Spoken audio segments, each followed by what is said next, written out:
Hello, everyone. Welcome along to a brand new podcast. This is the Downforce Debrief podcast, which myself and GB George are going to be hosting for you. So it's an F1 podcast, basically. But George, do you want to tell us a bit more about what it's going to be about?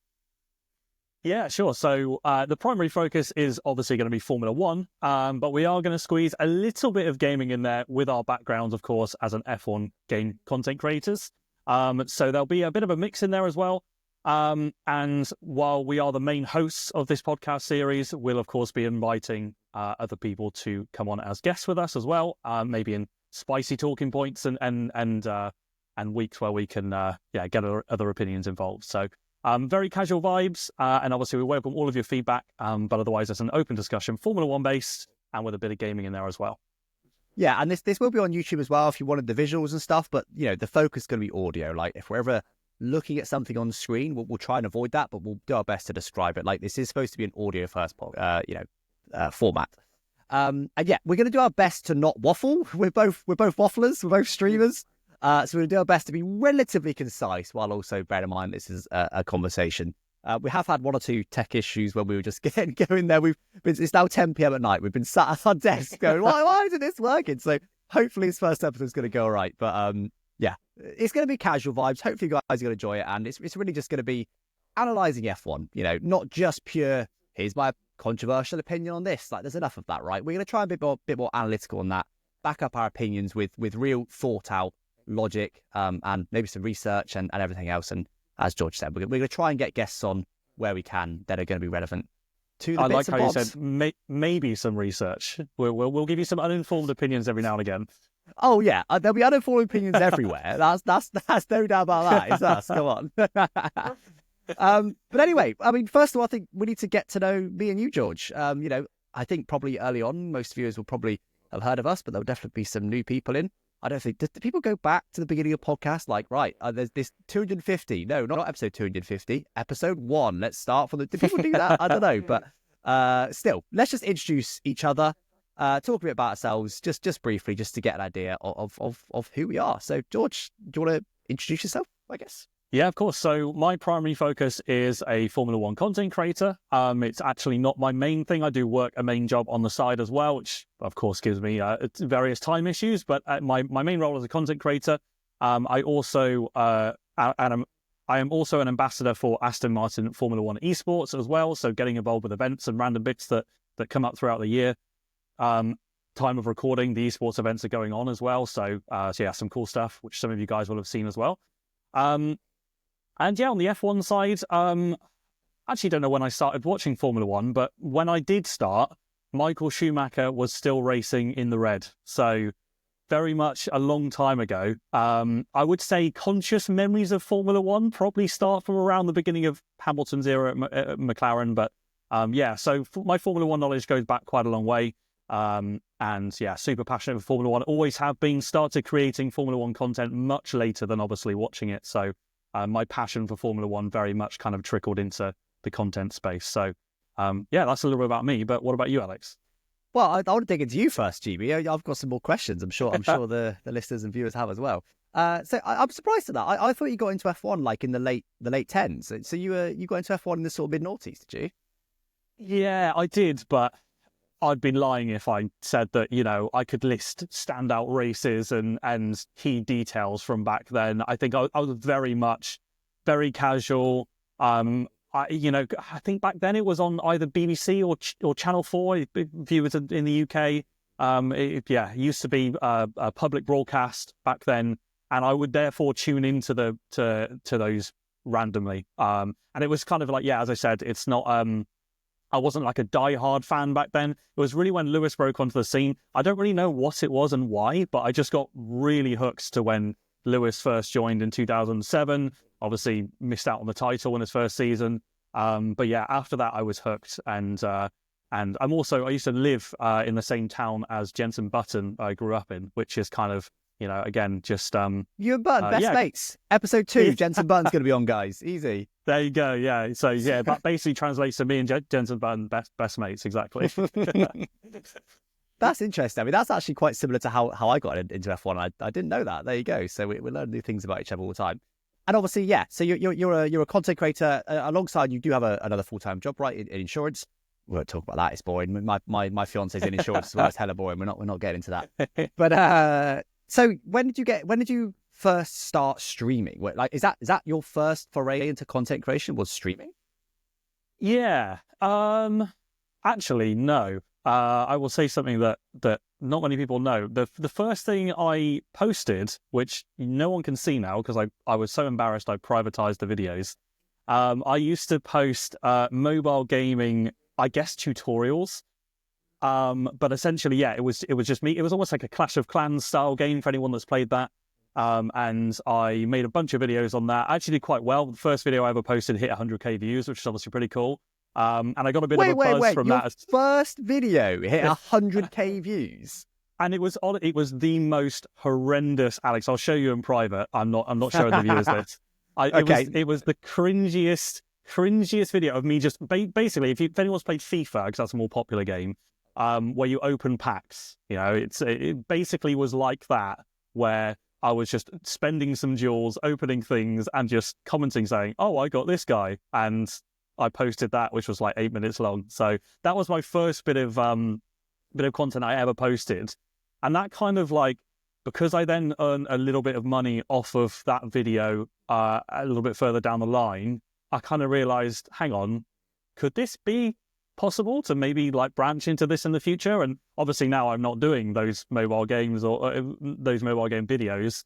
But now obviously that's led to Formula One, where I've got a real passion for driving. I've done track days in real life as well, and bits outside of the sim rig at home. So that kind of then fed into eventually playing Formula One and eventually entering this space as well in 2021. So yeah. just to be clear, this is now week one of me asking you to show that video in public. This is going to become a recurring thing. We need to see the people need to see the GB first video, 100k views. That's absolutely mad. Fair play. So what year was that? Do you remember roughly? Oh, I mean, I can obviously check it, but if off the top of my head, I'm going to guess it's like 2018, 19. How many years? Okay. Yeah, about 6-7 years ago, something like that. So, and then when would you say right. You started kind of streaming, particularly like racing game stuff? So I started streaming Formula One in April 2021. I remember that clearly. And that was, I started streaming as a kind of almost like a knee-jerk reaction of buying a rig. So I did it the other way around. So a lot of creators in our space end up streaming and then think, oh, I'm going to buy a setup and invest into it.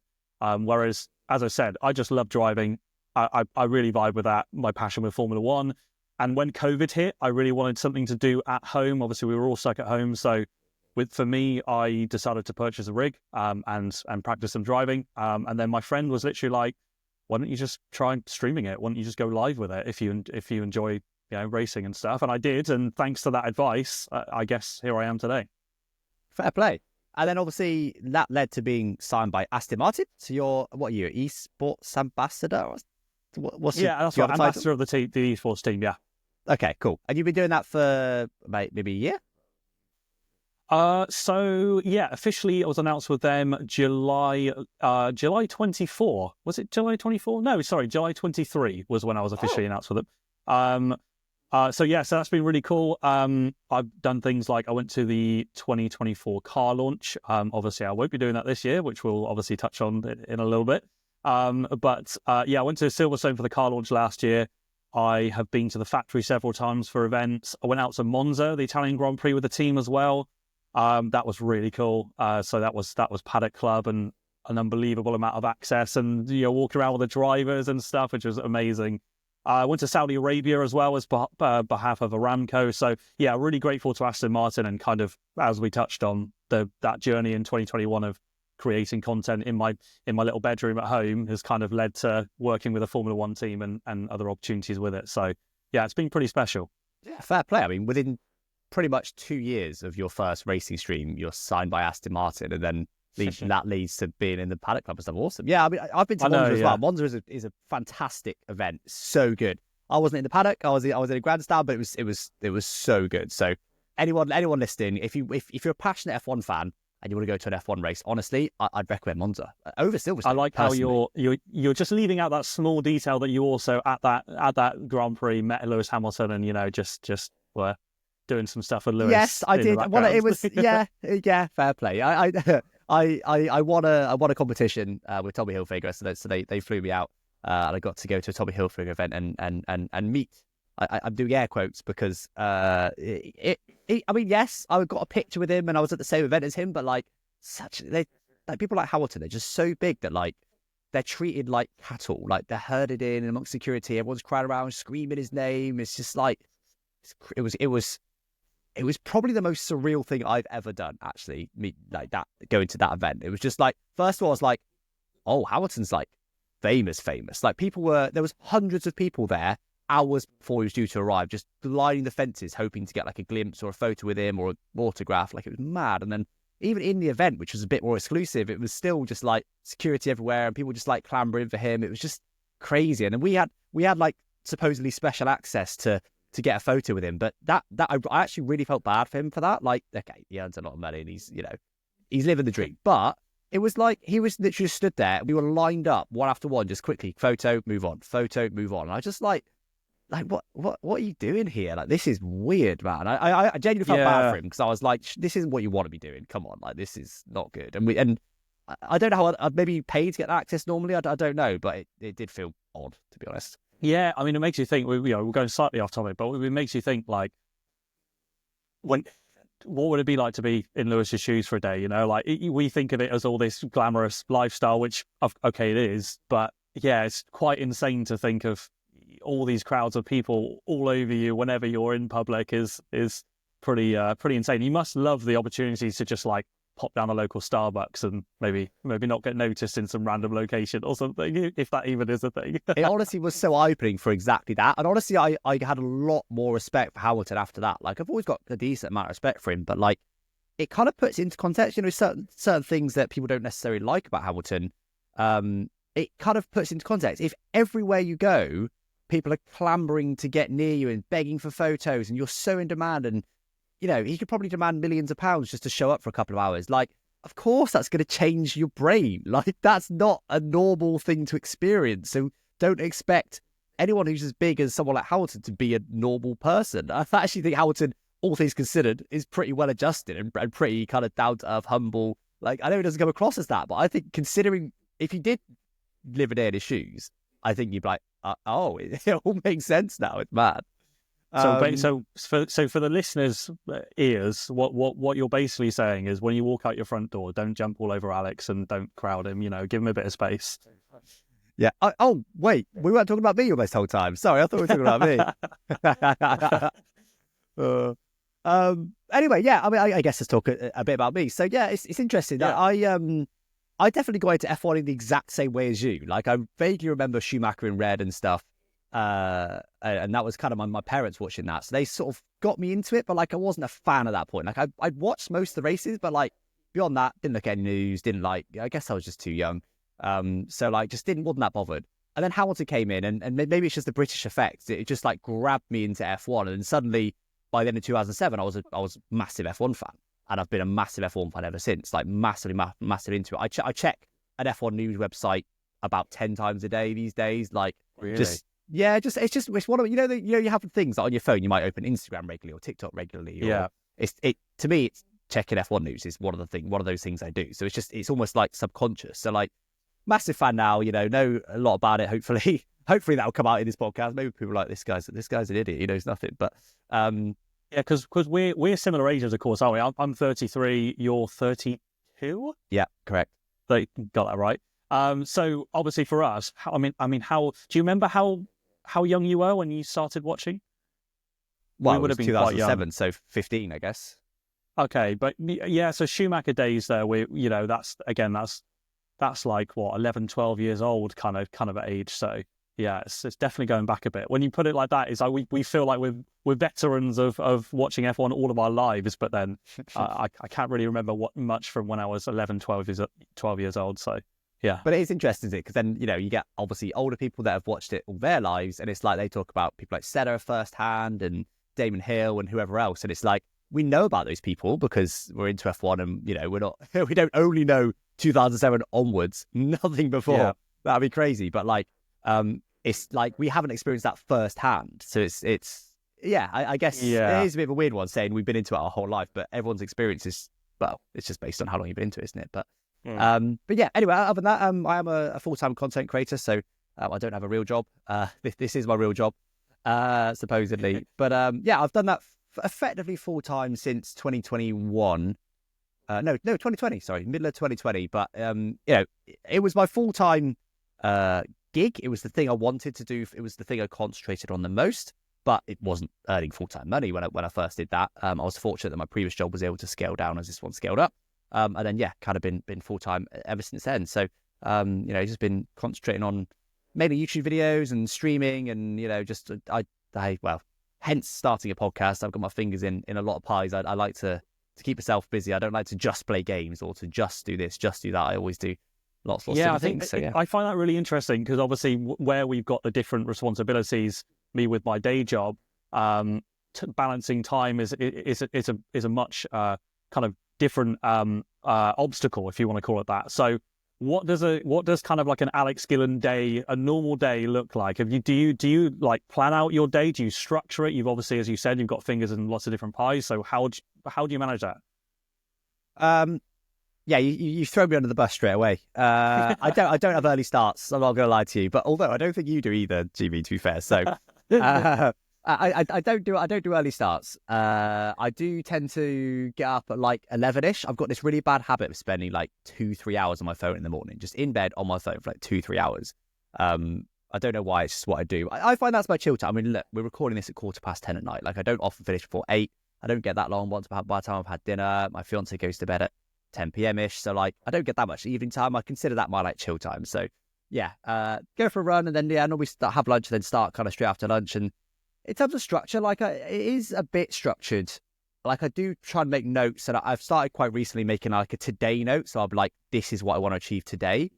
It just saves me procrastinating and ended up not getting much done or whatever. Obviously, it doesn't always work like that, but it's a way to hold myself to account a little bit, I suppose. But it's I find it really interesting. I constantly change what I prioritize in this job because, well, A, the priorities do change anyway, but B, I find for me, I don't know. It just changes all the time, and I always have different things that I want to do. So like one week it might be like, oh, YouTube is the most important thing right now. Next week it might be like TikTok, the most important thing right now. And I think just changing it up is a way for me to keep myself interested. Also for me, I've discovered a really important thing is for me to keep my mind relatively free. I find if I'm working 40 plus hours a week and there's just so much on, I'm not creative. I lose the creativity side and I'm not coming up with new ideas, interesting things. What if I did this on stream? What if I did that? It just goes. So I've got to some extent, keep my mind free. And then I find even though I'm working less hours effectively and I'm thinking like doing less, I do more because my mind's freer and it's much more interesting because it's such a creative role that I think you need an element of freedom to be able to be successful, basically. It's really interesting. I think you summarize it really well there. I would absolutely say that, yeah, from working my day job, I really struggle to bring out that creativity for content that then obviously potentially suffers on socials or maybe means I don't post as much. But I see you, I sometimes, I stalk your Instagram stories, so I see everything you post. And you know, before like a creator series, so like a creator league race we do on Saturday, I always notice you're out, you know, while some might be there in their rigs or you know, at home thinking about the race, you're kind of on dog walks and going out and getting some fresh air and stuff. And I guess that kind of feeds back into what you're saying about keeping that balance and just keeping yourself fresh, not spending too many hours kind of just brewing over the same stuff.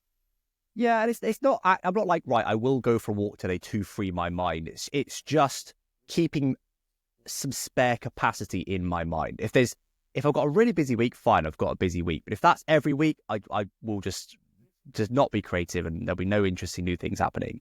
But yeah, in terms of the weekend, it's because my fiance works Monday to Friday, 9 to 5. So that's the time she has. So she gets Saturday and Sunday. Creative series is bang in the middle of that. So we tend to make the most of it. Saturday daytime, we're out for a dog walk with it. It's not a conscious effort, but yeah, I guess that is one of the ways that I make sure I very rarely work other than the Saturday evenings. On the weekend, I do try and keep Saturday and Sunday free where I can. But actually, interestingly, this weekend I did work Sunday. And that's, but weirdly, because my mind was freer, I did more work on Sunday. It was like, my mind was free to think about all these things. So it was like, what if I did that? What if I did that in this way? And then I just end up hopping on my computer and doing it. My fiance literally came and spoke to me. She was like, it's not a weekday. You've got confused here. Like, what are you doing? Why on your computer? I was like, I don't know. I just end up working for 2 hours, like accidentally, because my mind's freer. So it's like, it's such a weird way in that it works. It's something that I'm just constantly learning about, honestly, and figuring out better ways to do it. It's one of those weird jobs. It's not a real job. So it's there's no set way to do it. There's no easy way to do it. But and how many years have you been making content for? Oh, well, I first started my channel back in 2012, YouTube channel, gaming YouTube channel, and had a really good first year. Got 10k subs in a year, which I was like chuffed with at the time. I mean, you said you started with 100k views. I mean, I did not. I started with 10 views. I remember the first video hitting 100. Was it 100 views or 100 subs? And being like, whoa. I think it was subs. 100 subs on YouTube. Be like, whoa. Because like, I didn't go into it like, I'm gonna be a YouTuber. I'm gonna make loads of money. I'm gonna get this amount of subs. Like, I had the reason I went into it actually was because I was interested in the F1 game, and journalists were terrible at the game. They were just straight up bad at it. So they'd be like, oh, preview this game. There'd be someone like just swerving everywhere, crashing into everyone. It's like, this is, I don't know what the game's like. I can't tell from your terrible gameplay. So I was like, well, I'll make the gameplay there if no one else will. So I did. And that's literally how I started. So yeah, and then just built up. Once I hit 100 subs, started doing commentary. There was no commentary before 100 subs. Now I can't shut up. And then, I got 10k subs in a year. So that was mega. But then just F1 2014 hit. It was hard times. 2014 was a bad F1 game. I think even the developers admit that now. It was tough times, and I just lost interest. I was like, I don't want to. I'm enjoying this. I've had good success, but I don't want to do it. That also allowed Mr. Ben Daly, good old Tim at Marduk, overtook me at that point as well. So I did have more subs than Ben back in the day. Not anymore. He's got 760k or whatever it is now.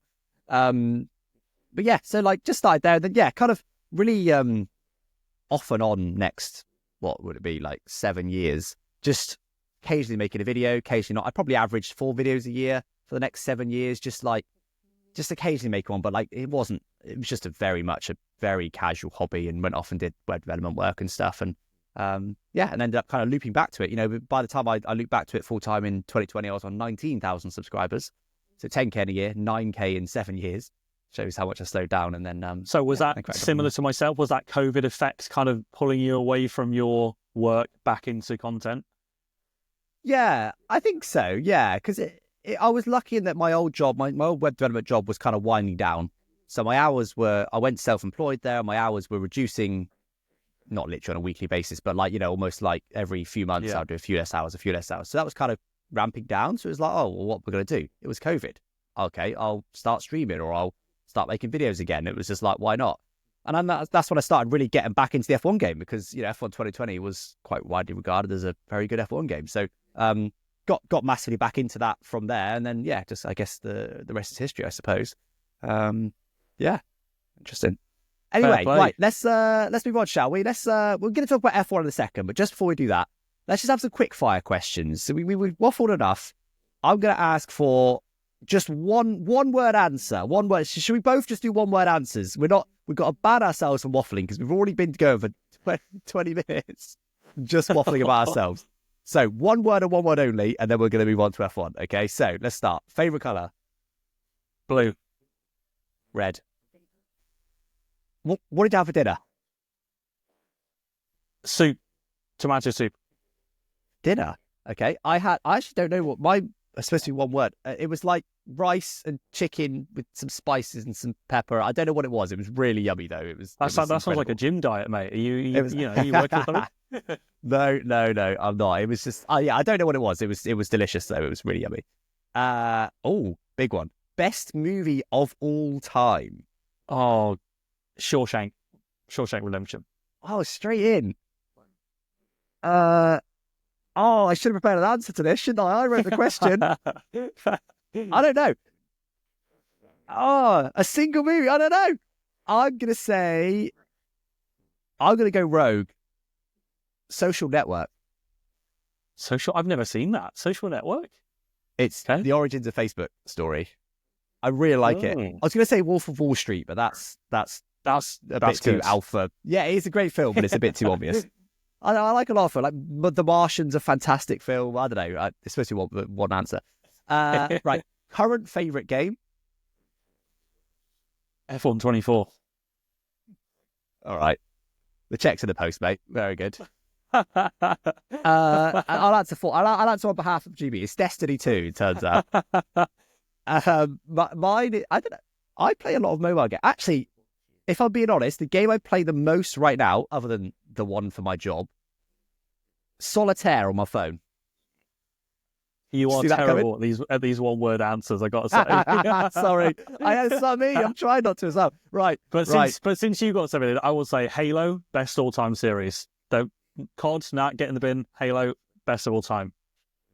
Interesting. Okay, fair enough. Dream car. Oh. One word. La Ferrari. Okay. I'm going to go an Aston Martin. I don't really do dream cars in that way, but I don't know if it's my age. They were really growing on me. I see an Aston Martin on the road. I'm like, yeah, that's nice. That's real nice. Right. Anyway. I feel like we should have had reverse answers there. I feel like as ambassador of the team. Yeah. Yeah, the check's in the post from EA, but Aston Martin, you're now cancelled. Your contract's done. Anyway, that was some supposedly quick fast, as quick fire as we're going to get. I think that's probably good insight, to be honest, into what this podcast is going to be like. We can't help but waffle. But anyway, should we get into F1? We've got a few talking points here. Obviously, we are in the off season of F1, so there's not massive amounts, but we have purposely not started this till February, so we're not having to waffle all the way through January. And obviously, we're going to quite quickly get into the F1 75 event and stuff, not too long. But of course, there has been quite a lot of stuff in the news. Not least, Hamilton has started driving for Ferrari. We've finally seen him in red. What have you thought about this? What's the Seb Vettel quote? Even if you're not a Ferrari fan, you're a Ferrari fan. I feel like it's almost the same with this move from Lewis to Ferrari. It's super exciting. I think any true Formula One fan is really kind of excited to see how this plans out. It's obviously not just Hamilton, Ferrari. We've got loads of changes across the grid, but that one in particular, I think, is going to have a lot of attention going into round one as well. What do you think? I mean, obviously for us, we've kind of grown up watching Hamilton. It does feel quite weird to watch him go to Ferrari after all the years we've watched. Yeah, I have to say, when he was at Mercedes, I didn't foresee him ever leaving Mercedes. It was like, why would he? He's a brand ambassador for one of the biggest automotive brands in the world. It's a real nice brand as well. He's got all this success. I thought, maybe that's where he'd retire. But obviously he's found a new love for it. And yeah, I completely agree with everything you said. Ferrari just carries that special passion, that special history. And even though Mercedes is, pretty historic itself, but just it's just something about Ferrari that is just. I mean, that news that we had a year ago, I think that shocked everyone. It leaked everywhere because it was just too big to be contained, and it just went absolutely crazy. And yeah, it's been really cool to see him in Ferrari colours and see that. And I looked on his Instagram or on Ferrari's Instagram recently, and they've like more than doubled the amount of likes they get on a typical post just by having Lewis Hamilton there. It just shows you the effect. Like, that's just Instagram, but they're gonna sell more merch this year. They're gonna have a lot more eyes on them. Like, it does make a big difference. I wonder if they'll sell more Ferraris because of it. I mean, most fans of his fans can't afford a Ferrari, but does it mean they'll sell more, do you reckon? Yeah, you would think so. I think the brand of Hamilton is humongous, isn't it? And I don't know how the brand size of Hamilton compares with the brand size of Ferrari, which, as you said, it's already massive. But yeah, for sure, that undoubtedly has to skyrocket for business for Ferrari. I was thinking about Charles Leclerc as well, because if I'm Leclerc, I'm almost going into this season thinking it's kind of a win-win, because I feel like with Hamilton being Hamilton, the people from the outside, he's a 7-time world champion. If Ferrari, let's go ahead and just say that they're going to have the best car in 2025, then I feel like people would expect Hamilton to beat Leclerc more than the other way around. And I feel like Leclerc has proven himself over one lap. We know he's a rapid driver. I think it's I think it's going to be really interesting for Leclerc. I feel like if Hamilton has the better year, I don't think it's a disaster for him. But equally, if he outperforms Hamilton, it almost helps his outside image. I mean, what are your thoughts? I'm not sure I agree with that anymore. I think rewind 2 years, absolutely, but Hamilton's stock's kind of lowish right now. I don't know. Like he was this unstoppable force for a long time, but he's not anymore. Like, you know, he got quite handily out qualified by George Russell. Hamilton was always known as the qualifier, and it does seem to be the qualifying that goes first of age. It's the absolute sharpness you need. I do still think he's a fantastic performer. I mean, he did still beat George Russell just on points, I believe, as teammates at Mercedes. It was literally, I think that last lap overtake in Abu Dhabi sealed that. I think it was that close. So he barely did it, but he did it overall. And I do think Hamilton's lost a bit of an edge now with being so dominant at Mercedes. I think previously he got very good at, I've got the best car. I don't need to go for this move. I'll wait to the next opportunity and I'll make a much easier move. And that worked wonders for him. He won so many championships by doing that. But I think now it's a lot closer. That doesn't wash. You can't be as patient. Sometimes you've got to do a Max Verstappen. You just got to go for it. You've got to send it sometimes. And it's like a bit frustrating watching him sometimes, and he just sits back a bit. But look, he was at Mercedes for a long time. He's always had Mercedes powertrains in his entire F1 career, even at McLaren. So I'm interested to see if this lights a new fire under him. Is it just an age thing? Has he passed his best, or was it just that he was a bit done with Mercedes and now he's going to be bam? Because I think, to me, Hamilton is now 40. If he matches Leclerc this year, who's regarded as a real talent, particularly in qualifying, I think Hamilton, that's incredible. He's got to that point now where I think because of his age, he only has to match Leclerc, and that's like amazing. I think he can beat him, but we'll see. We will see. I think it'll be interesting. I will just caveat, because I'm conscious we've also spoken about Hamilton in our own background. This is not the Hamilton podcast. We're not going to be waxing lyrical about Hamilton week in, week out. We do love Formula One in general. We'll be talking about every driver and team. So I think as you said, well, I don't know if you did said actually, but Hamilton to Ferrari is clearly the biggest talking point going into this new season. So I think it's quite understandable that not only us, but plenty of others are focusing on that move and wondering how that's going to progress. Yeah, just to dig down on that a bit more. I think for me, I'm always wary of, because Hamilton got me into F1. I did used to be a Hamilton fan, and I'm no longer anymore. And in the past when he was dominant, it was seen as like, oh, Hamilton fanboy sort of thing. I don't think it is necessarily the case anymore, so bad, to be honest. But I'm always wary of like, because I obviously I'm trying to be unbiased with a lot of what I do. People said, oh, you're just a Hamilton fanboy. And I'm not. And I know why I'm not, because I am a Marc Marquez fanboy in MotoGP. And when Marc Marquez does badly, by the way, I'm very excited to see him at Factory Ducati this year. Shout out to the 2 MotoGP fans listening.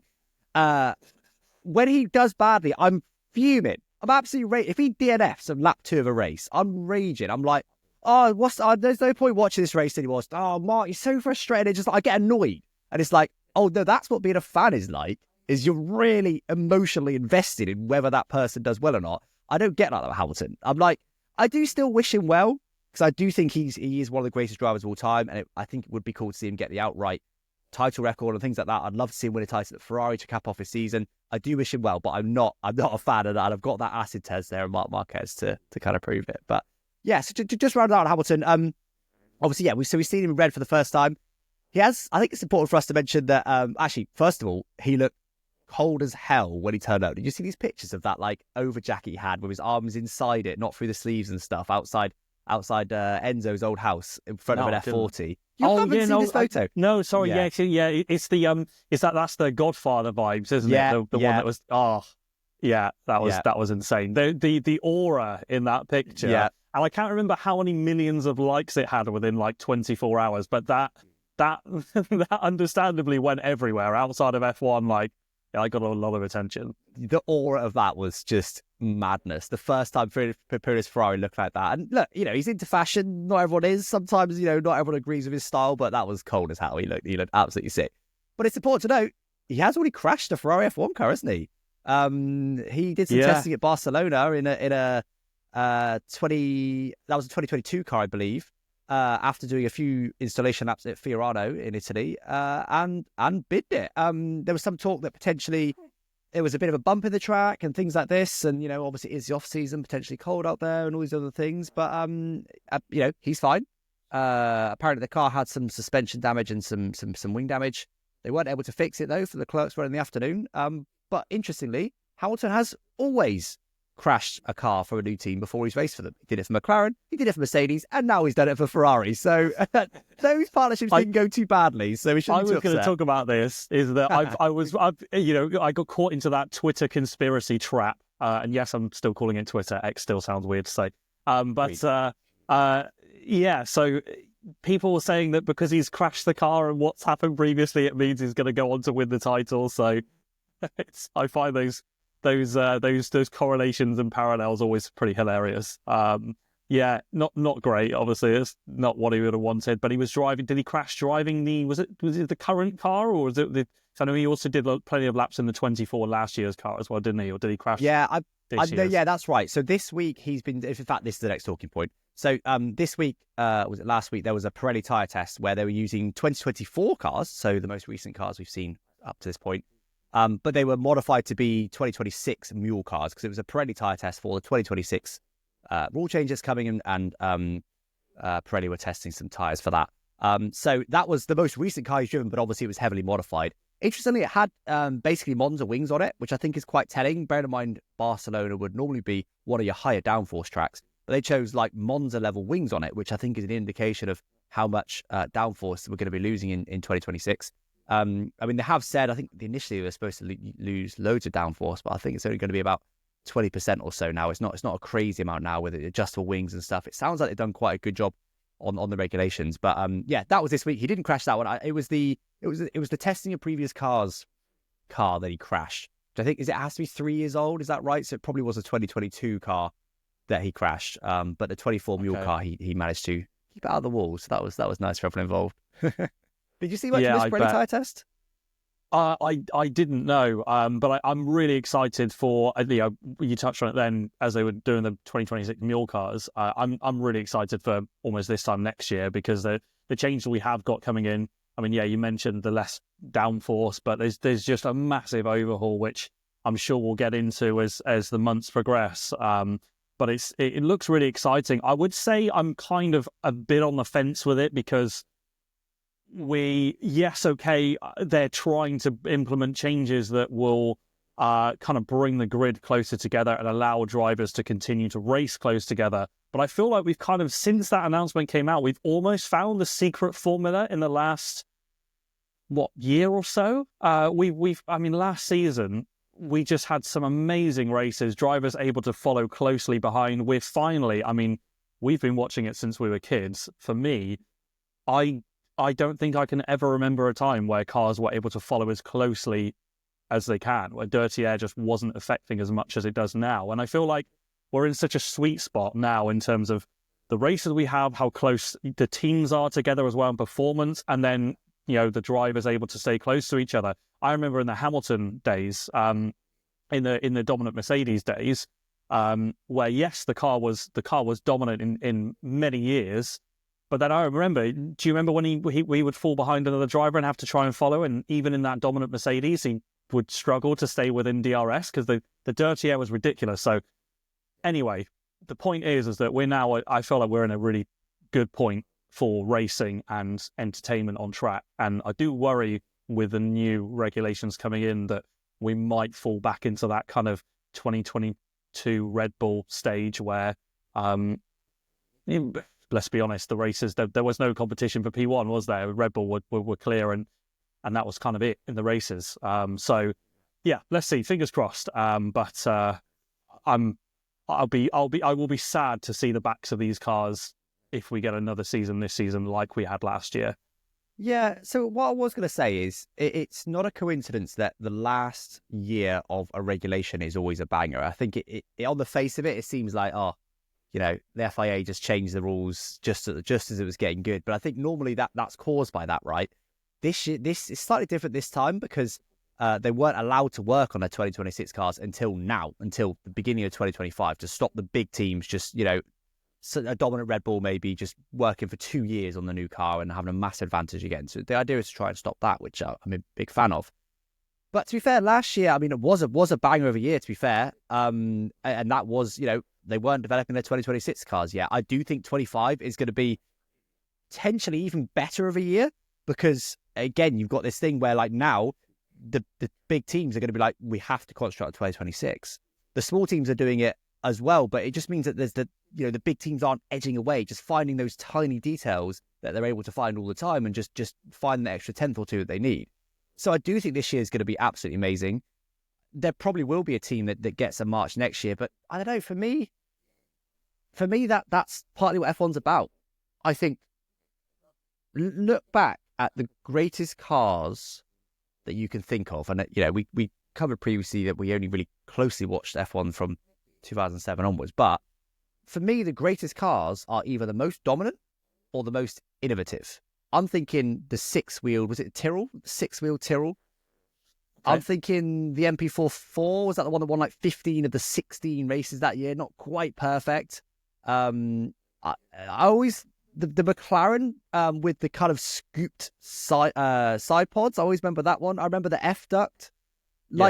These are innovations. And don't get me wrong, I also remember some amazing championship fights and stuff like 2021, most recently springs to mind, as well as last year. But for me, F1's about this innovation, and I think it needs to be about both. And if a team pulls away that much, that needs to be applauded. F1 is a team sport. There's big teams have got 1,000 people behind the scenes. It's not just about the drivers, although that's what we care about the most. We care about that rivalry and stuff, because even though 2021 was terrible for Aero, like they could barely follow, that was a banger of a year. So yeah, I don't know. It's a divisive one, isn't it? Because I think most people do just want to see on-track action, but F1's got to be true to its DNA, and it's got to applaud. And one little tidbit before I hand over to you, George, so I don't waffle the entire next hour. Mercedes in 2014, and I like bringing this up. I can't even... No, I do remember where I heard it, but I'm not going to reveal where I heard it. They apparently never ran their engine in full power mode at all in 2014. They never ran it in full beans quali mode because they never had to. They had such an advantage that they went, yeah, but why would we turn it up to 11 and risk it blowing up?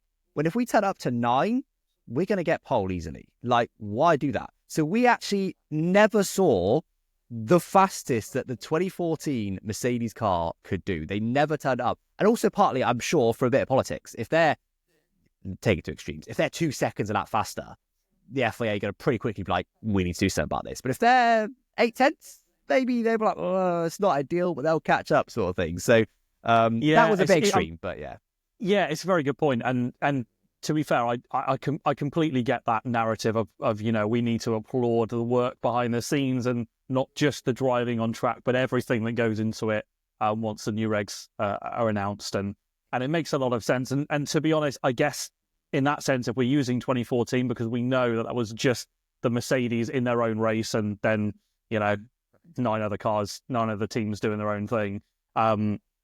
We know that Mercedes was so dominant that year. And in 22, while Verstappen was dominant and Red Bull were dominant, we could have still had a really good season had Verstappen had a competitive teammate alongside him, battling him like Hamilton and Rosberg did. So, again, maybe it's a point towards Liam Lawson joining the Red Bull alongside Verstappen. I think, I don't think he's going to be getting close to Verstappen at all. I think Verstappen is just an unbelievable talent and he's going to be, again, in a league of his own in that car. But I hope that we get something like what we have at McLaren with Norris and Piastri, where Piastri has come in and he's more than holding his own against his teammate. I hope that we get that at Red Bull. I guess let's see. But again, go back to it. It just adds to all the spice on the grid. It makes me super excited just talking about this with you because, yeah, we've got Hamilton at Ferrari, we've got Liam Lawson and Verstappen. We've suddenly got like a young Red Bull lineup. And we've got so many changes across the grid. We've got a new team joining as well. We've got Cadillac in 2026. So who knows what that's gonna do in terms of the grid and the drivers that return potentially. I've actually been reading some rumors on this. So it's a tweet I found from Formula Racers. So shout out Formula Racers, Gillon.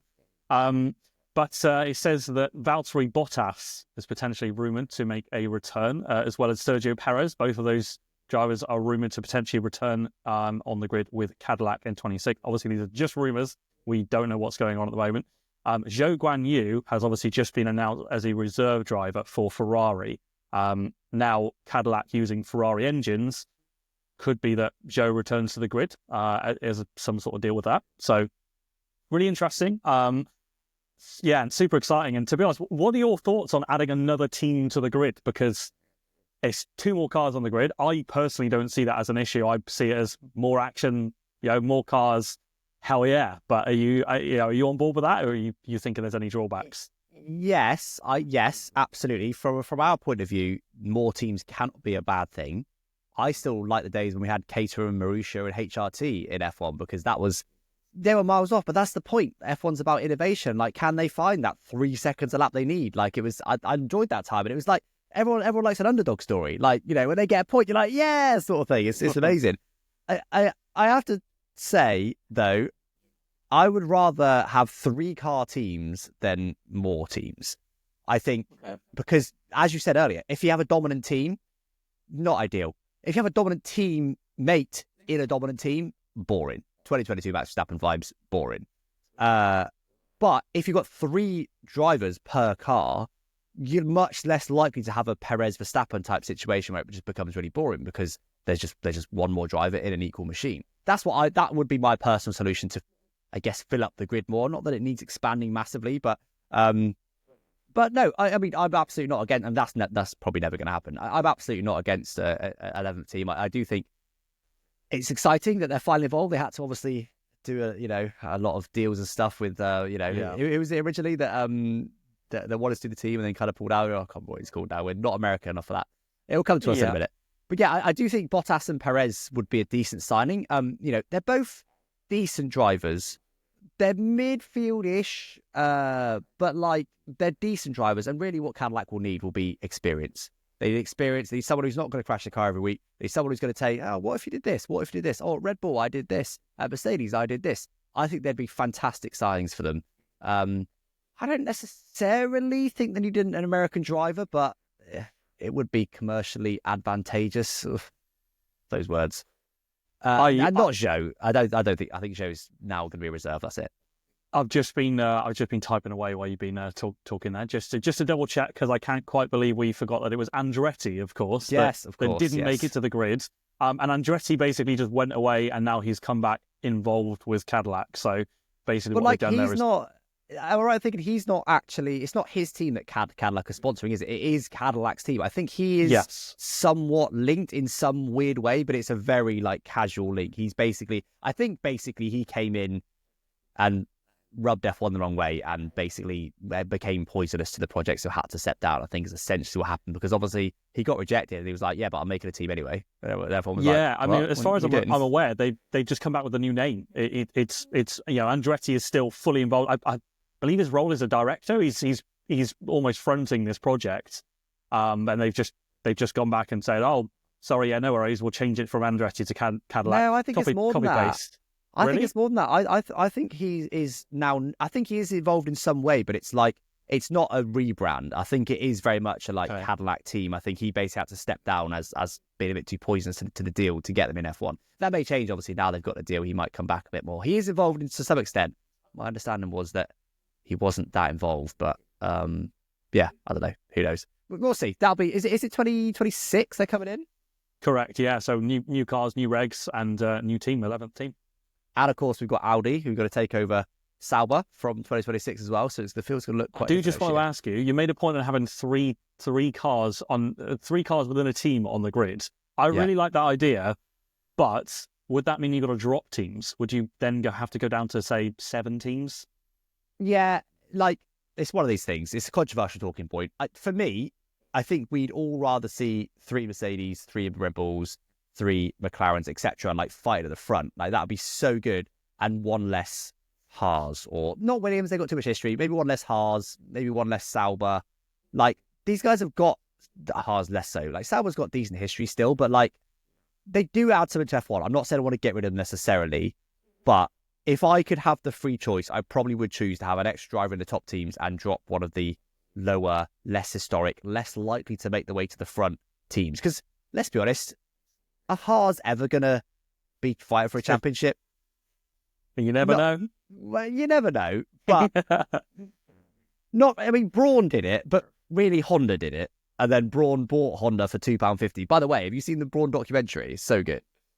I haven't actually. I don't think I have.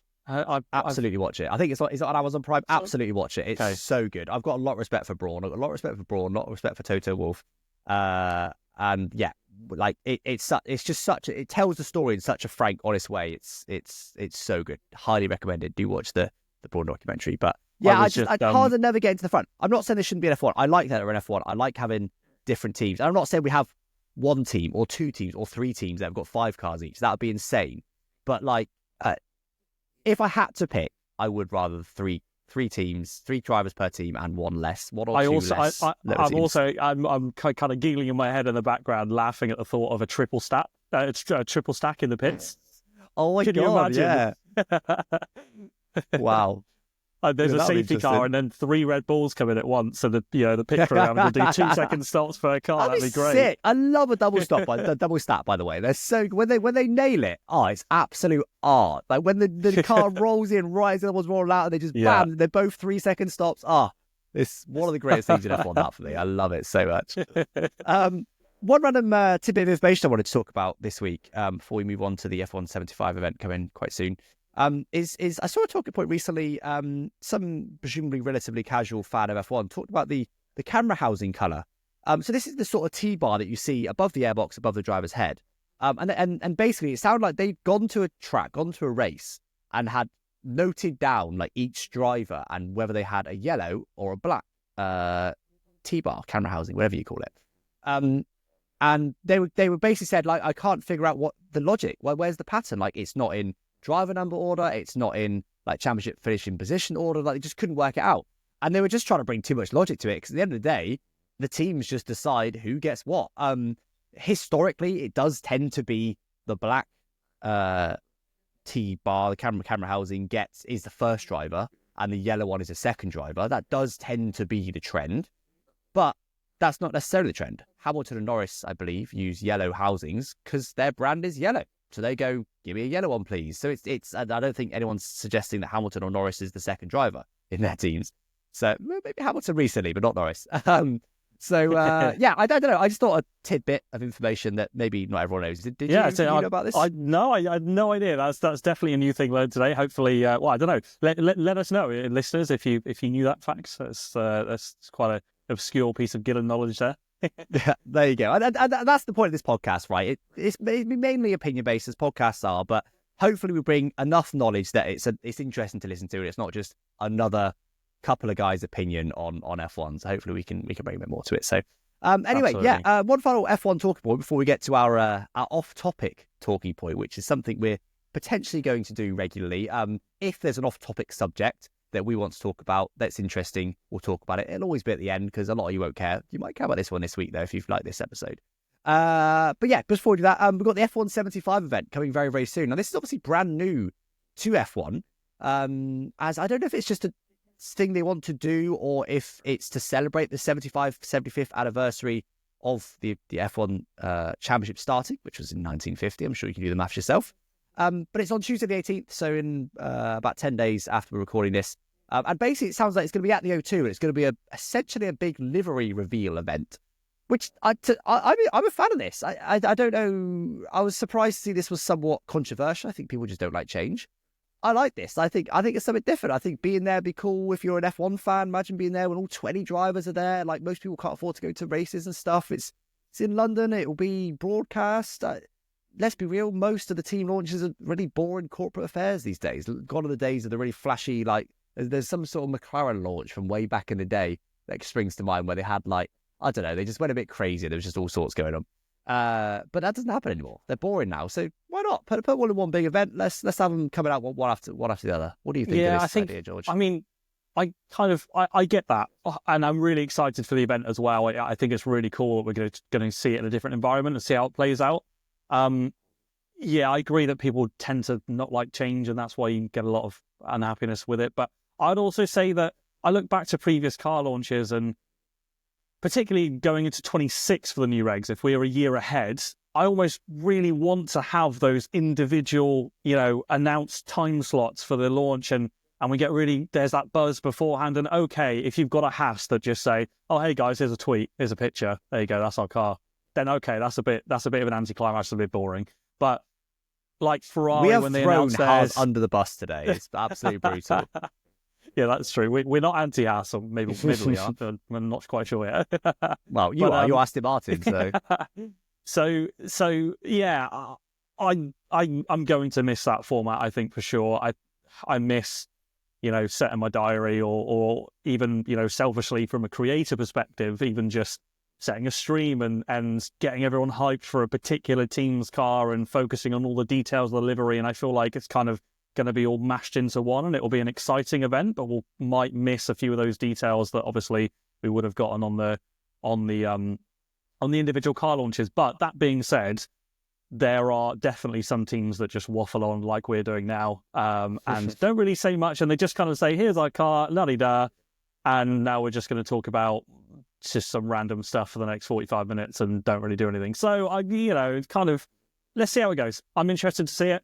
I'm sad that I don't have tickets, because I'm sure a lot of people watching, and probably yourself, maybe Alex, we tried to get tickets and it was mayhem. If anyone's ever tried to book Glastonbury tickets or heard about it, think of that experience. Basically, it was I think there was about 10 of us content creators in a Discord VC voice chat at the same time, all sharing screens and trying to buy tickets.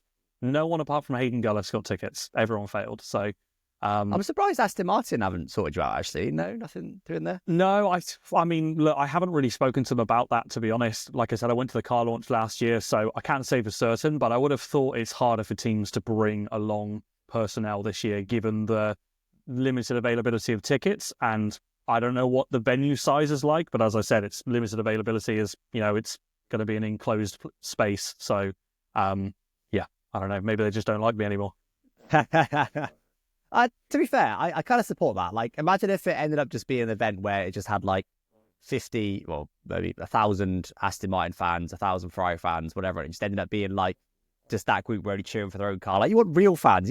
I want a bit of booing. Like, if someone comes out with the same livery again, it's boring. Boo, rubbish. That's what I want. Like, why not? That's part of F1, right? It's a spectacle. I would agree with your point on you're going to miss the separate events if those events were both the actual car and were an event. When it's a corporate thing and they just show up and the team principal waffles about how great their team is and they introduce the drivers and then they wheel the car out and it's just last year's car or like a show car with delivery on, sure, but it's not the actual car. If it's the actual car alone, that's interesting. And you go, oh, no, what have they done there? Look at that side pod detail. Look at that. Then it's interesting then. But it's not. It's just like, and let's be honest, most of the teams will reveal largely the same livery this year. We're going to get a similar colour Mercedes. We're going to get a near identical Ferrari. We're going to get an absolutely identical Red Bull. Like, the liveries aren't interesting anymore, and they don't rule the cars, and they're corporate waffles. So if that's what we're going to get, put them all in one big show. But yeah, if that wasn't true, I would be a fan of separate shows. I think it's a very good point. I think the fact that we're on the last year now, yeah, fair play. You're right. Are there going to be any changes? I'm not sure I've seen any kind of like leaks or rumours yet, but I'm not sure there'll be anything really changing on liveries or cars, to be honest, for the final year. I doubt it. So, yeah, let's see. It'll be exciting. All right, and that brings an end to the F1 waffle. It's been almost an hour, mainly talking about ourselves because we're vain like that, and a little bit of F1. I will say, this is obviously we didn't necessarily make this clear at the beginning. This is the introductory episode, right? We're introducing ourselves. We're not going to have 30 minutes on us every episode. That would be insane. No, it'll normally be, hey, like, here's the talking point. Let's get to F1. Like, literally within like a minute normally. That'll be the plan. Obviously, it is an F1 podcast, but we just thought for the first one, we'll just introduce ourselves a little bit for those that maybe don't know us so well. But anyway, we are, though, before we head off, just going to talk about an off-topic conversation. And I like this because this is basically an exclusive to the podcast. Now, anyone who doesn't watch you, George, probably won't care. I know that's not true. I think some people who don't watch you will care. I'm certainly very interested in this, but I do know you. You're a friend, and I'm very interested. I know something about it.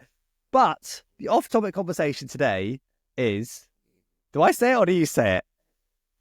Well, it's about your hair, right? That's what we agreed. Yes.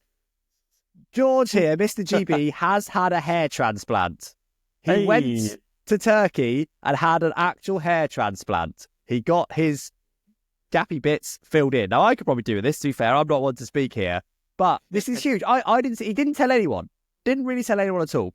We were talking about going away for New Year and stuff, and he was like, "Oh no, I can't afford. I'm going to Tokyo in a couple of years. I can't really afford that." And I was like, "It's a bit weird. George is doing all right, and does he need to save that hard for a couple of years? It's a bit weird." Now I know why. He's going to Turkey to get new hair. It was very much kept under wraps. It was planned for a long time, but it's something I'm happy to talk about. I think there's I don't want to get into like cliches, but it is true that a lot of guys just don't really like talking about themselves. It's just a common thing. I feel like we're kind of getting better at that these days, and I've never been shy of kind of talking about this. I just purely didn't tell anyone before I went because I wanted to I'm a little bit superstitious. I feel like if I suddenly tell loads of people, then maybe something's going to go wrong, and then I've suddenly got to answer loads of questions and blah, blah, blah. And I just want to keep it nice and quiet, which I'm sure is very understandable to those watching. And yeah, I guess now I can speak about it. I mean, you can really tell, firstly, like my head is red and patchy and a mess. But I feel like if you've been watching this on YouTube, I feel like you may have already noticed that way, especially if you've seen George before. It's not too bad, but I can see it, but I know I'm looking for it. Yeah, I think I'm fortunate with the lighting. I think without the lighting, you can see that like the rest of my hair is like normal length growing out. So for the viewers, I had this operation. I think it's literally a month today. I think it was 6th of January that I had it. So time of recording is the 6th of February. So this is a month's progress, I suppose. So hey, if you're thinking about getting it done, then maybe I can be a bit of inspiration, I suppose, for that. If you've got a question on it, then let me know. But yeah, I've got me. I've got many. I've got so many. I want to know. So look, right, we'll keep this episode to about an hour and 10, hour and 15, right? So we won't go too much long because I could go be here all day. I would know some things about it. But so you went to Turkey, right? And got this done. How long? I'll just basically quick fire them. How long were you in Turkey for to get this done? So it was a 3-night stay, I believe. Yeah, 3 nights. So not too long. And how long did it take? You had how many grafts did you have again? I had 4,500. So for context, I think the average amount that someone would get is like 1,500 to 2,000. So I had quite a lot. Like my hair was receding quite a lot before I went. You can't see. And yeah, well, I basically look like you, mate. Good, yeah. Fine. But you can't see it on camera. But I had implants on my crown as well as the front. So 4,500, which meant that it was pretty much a whole day. So I went in I want to say they started at like 7 a.m. or something, which you know how much of a challenge that is for me to get up early, let alone get operated on at that time. So it was pretty intense. I'm not going to lie. Like, I'm not going to sugarcoat it. It was pretty intense. The first extraction part before we then broke for lunch was about 2 hours. But then the follicles being implanted as well was painful. I mean, you're under local anesthetic, but it was painful. And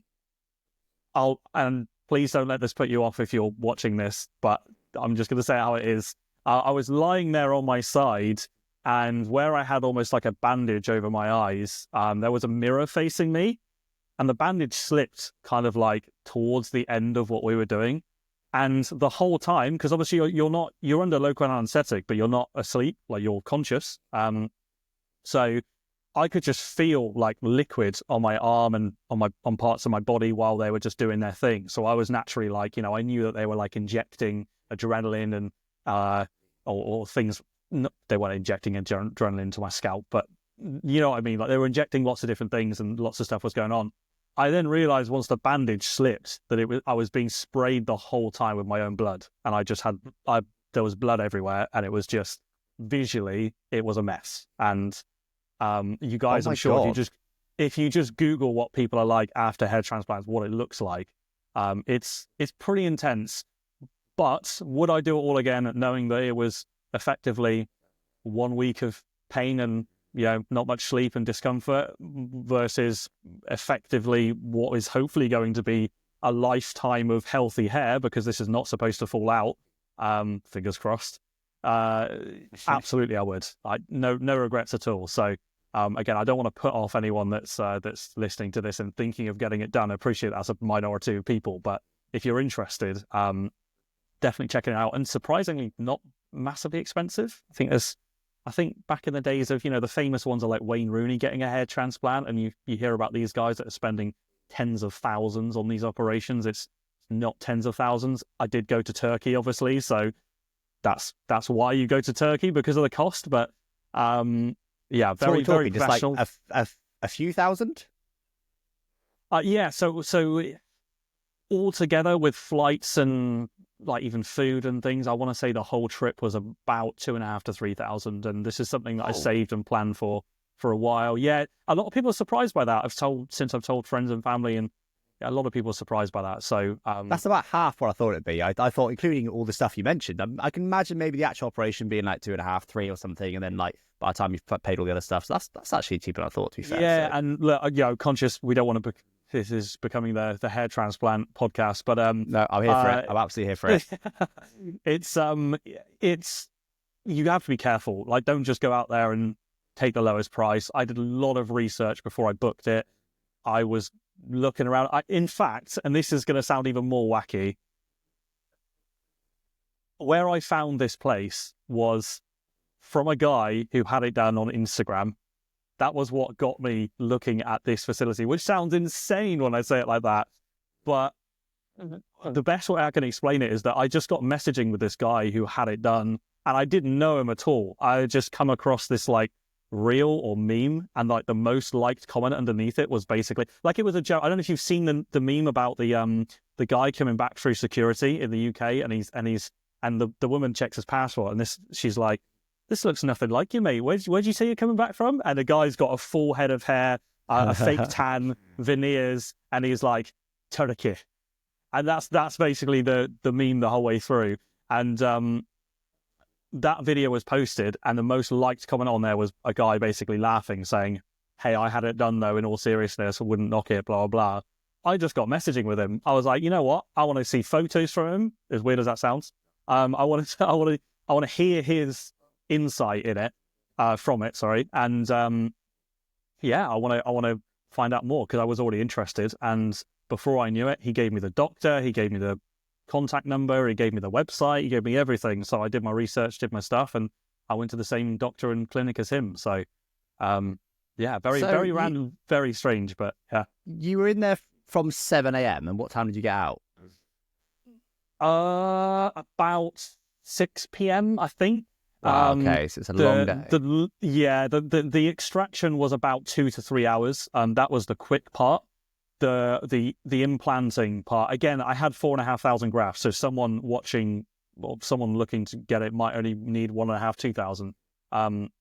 Someone might even need even more. And I think they say, I was told by the doctor that the most you can have in your lifetime is 10,000. You almost got a bank of 10,000 that you can use. So I haven't really explained the process, but for anyone that doesn't understand, it's not implanting anything fake. It literally extracts your hair follicles from a healthy area of your head. And obviously you don't notice it, like there are no gaps or anything, but they then get reimplanted into where your obviously your hair is thinning or gone. So for someone that needs, say, 10,000, that's why there's a limit, is because obviously there's only a certain amount they can extract, and it puts your head under a lot of stress. So yeah, so I got where I'm going with that. They literally, these 4,500, do they take them one by one? Yeah. So it's not like a patch of 10, 10, 10, 10. It's literally like 1, 1, 1, 1, 1, and 4,500 times. It's literally, you're lying there for hours on end. I don't know why the extraction was so much quicker than the implanting part. I'm not quite sure. I mean, that well, you haven't seen the back of your head, mate. It's an absolute mess back there. That's why. But yeah, so there, it's quite literally, imagine someone with a pen pushing into your head. That is the sensation you're getting, but it's almost like a click every time they put it in, and they're just doing that thousands of times effectively. Yeah, so it's quite incredible as well, though. Like there's different. It's evolved quite a lot. There used to be different ways. The ways people used to get a hair transplant when it was more expensive and less, advanced. People would literally cut parts of your head off, like it was your scalp. They would cut into, and they would remove graft by physically cutting your scalp. So that was obviously a very risky and would leave you with lots of scars and things. But these days, it's just like I think they call it a Choi pen, CHOI, but they basically just use a specialized pen and just go at your head with it. That's absolutely crazy. And it hurt, even with it hurt at the time or just afterwards? So they had to keep putting anesthetic on each part of your head as they're going along. So it's not just you have one dosage, but they'll do one. It'll cover one small area, but they'll keep prodding you with it, which obviously you feel the needle at first. But providing they put the anesthetic on correctly, which is difficult because, like I said, it's a small area each time, then it doesn't hurt. You can't feel anything. But the crown was really bad. I was kind of like gritting my teeth there and telling them it hurt because, like I said, you've just got to be super like all over it with the anesthetic. So, but yeah, like I said, I was pretty, was I shocked afterwards? Probably not. I think I was just emotionally exhausted after the whole day. And my girlfriend Carla came with me as well. And she was visibly, was it the day? Oh, it was the day we came back. I've never seen her so white. She went white as a sheet, and she nearly fainted and passed out in the taxi on the way back because they removed the bandages on my head when I basically went in for a checkup the next day. They removed the bandages to like clean and treat the parts of my head, and it was just like I couldn't see it, but there was blood everywhere, and it was horrendous. It was just blood everywhere, and I think her seeing me in that state really put her in a strange queasy condition. So she wasn't in the room when you were getting the actual surgery done? She could have been, but I didn't realize I knew what the procedure was. Obviously I'd researched that, but I didn't realize there'd be so much blood and as crazy as it was. So I'm glad she didn't. I think she just chose to wait in a different room for the entire day, bless her. So wow, fair play. It was really good having her there, because I think that's probably my biggest piece of advice to anyone that would look to get that done is to take family or friend or loved one, whoever, out with you, because I didn't even think about it at first, which sounds crazy, but I booked it all for myself, and then last minute Carla got flights because I was like, why have I done this? Why have I not brought Carla out with me? I actually would really like someone there to I was like, I want a holiday. You're going to Turkey. What's this? And the funny thing is, as part of this package, they booked a VIP tour around Istanbul on the final day, like the full day that we had. So it was the same day that I had the checkup. Terrible idea. Don't do it. Just anyone watching, just go for the transplant, come home. I didn't go out on the tour. I felt horrendous. I couldn't sleep the night before. I don't know why they booked it. It was ridiculous. You showed, because obviously, presumably you can't lie on it. So how do you sleep?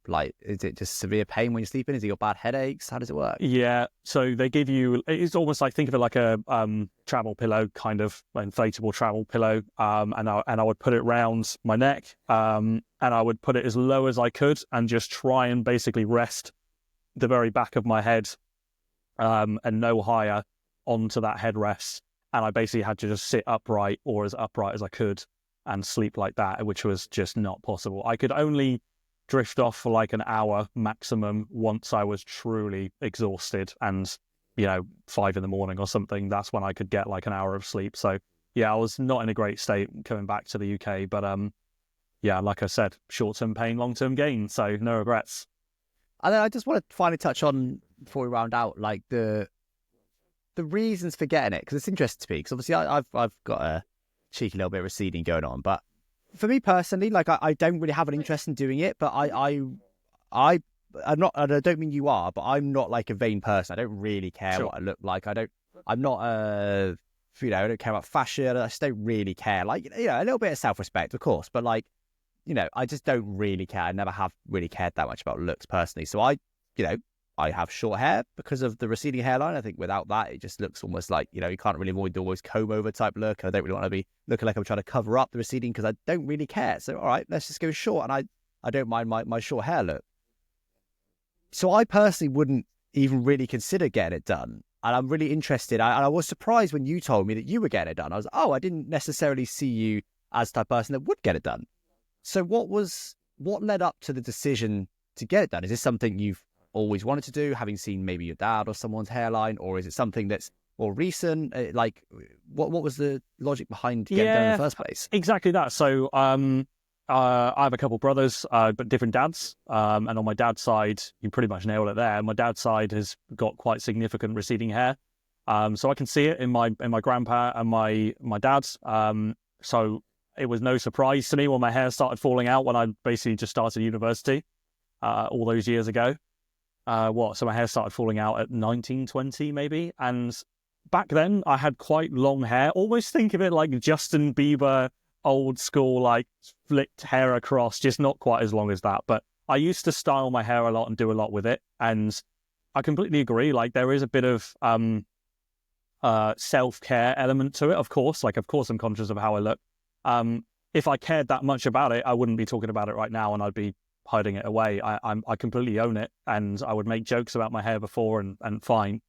But I don't know. I think I was just conscious that there is a good and bad time to get hair transplants. If you're too far gone, there's only so much they can do because it's recycling your own hair. It's not like they put prosthetics in. And equally, if you're too early, then obviously then your hair will keep receding behind it or whatever. It might get more patchy. So I was conscious that if I am going to do it at some point in my life, now is probably the best time to do it. So kind of make or break on a decision. And with how much these days I'm on camera and for work as well, I do a lot of things like event hosting and meetings hosting and a lot of stuff in person. And for sure, like my hair before never bothered me to the point where I would bring myself down, but I was like, you know what, if there's ever a time to do it, it's now, both financially and from a hair loss perspective. And again, for anyone listening,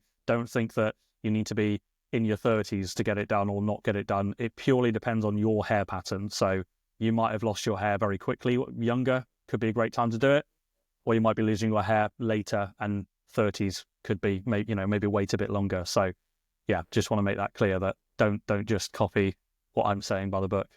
So then before you got it done, would you say you were conscious of your hairline? Were you trying to wear hats more or trying to have a certain hairstyle that avoided it? Or, were you almost embarrassed? Is too strong a word, obviously, but like, were you almost getting towards that way? Was that the feeling you were getting before you got it done? I definitely wasn't embarrassed. I would definitely own it. And there were plenty of times where I would just be no hat or whatever. I would wear a hat, more because I just like the look of a hat. Like I still will wear hats. I'm not going to just magically not wear them ever again. So I'll still be wearing caps and things because I like the look.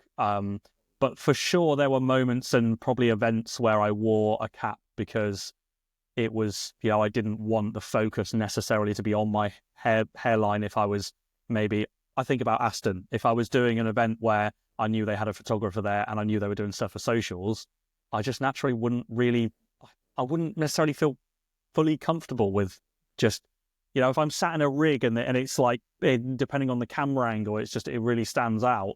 I just made the personal choice that I didn't really want that to be the focus, because people do subconsciously focus on that. And again, it's not to the point where I'm embarrassed, but I was conscious of that. Interesting, because I do think when I had longer hair before, 2020 was when I went short-haired and have never gone back since. I do think then I was more, not really conscious, but just like trying to come up with a good hairstyle. It's hard to come up with a good hairstyle when you haven't got much hair. It's like, sure, you got a limited canvas there. So it's like, and then like I didn't want to look like I was trying to cover up the recedings. I didn't really care, but like there's only so much you can do. So yeah, I feel like I probably agree with you before I had it short, and then when I had it short, I was actually a forfeit, an F1 based forfeit. It was something like, if McLaren wins this year, I'll shave my hair, and they won. I was like, oh, okay, cool, I'm shaving my hair then.